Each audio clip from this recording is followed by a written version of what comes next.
Welcome to the morning show with James Tobin. The education system has undergone continuous evolution over the past 3 decades. In particular, changes made to the physical aspects of schooling have undergone large reform.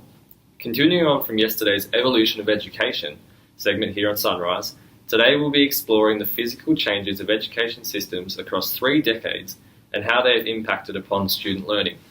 Today I'm joined by Tom Smith, and has recently graduated high school, Lisa Cutting, who attended primary school during the 1970s, and finally Jenny Kelly, who attended primary school during the 1950s.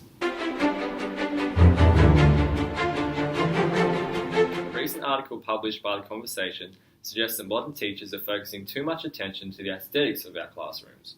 Does the aesthetics of classroom really contribute positively to student learning? Well, I know that the layout of my primary classrooms were quite basic. It included clustered desks of 4 to 5 people and the teachers stood out the front. There was no colour like I see in classrooms when I attend Grandparents' Day. I do wonder though whether this was of benefit to the students. It distracts me, so I can only imagine that it distracts the students too. Well, Jenny, my classroom setup was similar to that. It was full of colour. There were posters and artworks, but also our desks and chairs were coloured too. They were meant to be new initiatives to engage and enhance student learning, and I do agree with that. It was always easy to access the content because it was right there on the walls around you. You didn't need to go searching through the books or the internet. I understand that, but didn't you get distracted in the process? Although my classrooms were boring, there was nothing to distract us, so we just got the work done. Lisa, can you say that your classroom environment was similar? A mixture of both. Our desks were paired and were laid out in rows, not coloured though. I remember posters of maps and timetables on the walls. I think that was effective. The content that was relevant to our learning was the only colour we had in the classroom, therefore it stood out. I think this classroom environment only positively impacted on student learning in my experience. Interesting, so we have mixed opinion on the panels today. I like that. Are school uniforms necessary? An argument students have had for many, many years. Were you all required to wear uniforms at school? Yes. Well, I would say we were, but my primary school was quite multicultural. Therefore, purchasing uniforms were not the main priority for students who had only just arrived in Australia. I would say that the uniforms weren't necessary for our learning. All students received the same content and similar marks regardless. There was none of that in my time. We had a very strict uniform. Girls wore black tunics and stockings, while boys wore ties, button shirts and pants. They made girls either cut their hair short or wear it in braids. I don't know if that was necessary for our learning, but it contributed to our image. We looked respectful and well presented, unlike some kids these days. I can't agree more with you on that one. Our uniform was strict too. Everyone wore ties, girls wore long skirts with stockings, while boys wore pants. I do agree with you though.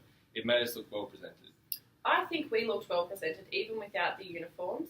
Plus, we embraced our diversity by not having them. A recent article from The Conversation highlighted that schools are cracking down on uniforms, including what socks and backpack students use. I just don't agree with that. I believe it is important to embrace Australia's diversity, and I think that can only be done through loosening the reins on uniform rules. I think I need to tighten the reins on this discussion, or should I say debate. Our final story, a recent article written by Urban Studies theorist Richard Florida, suggested that school commute times are detrimental to education and welfare. Jenny, tell us about your commute to primary school. How long do you have? Because this is a long one. When I first started school, I rode my bike, which was around 4 to 5 miles one way, so roughly 16 kilometres of travel on a bike each day.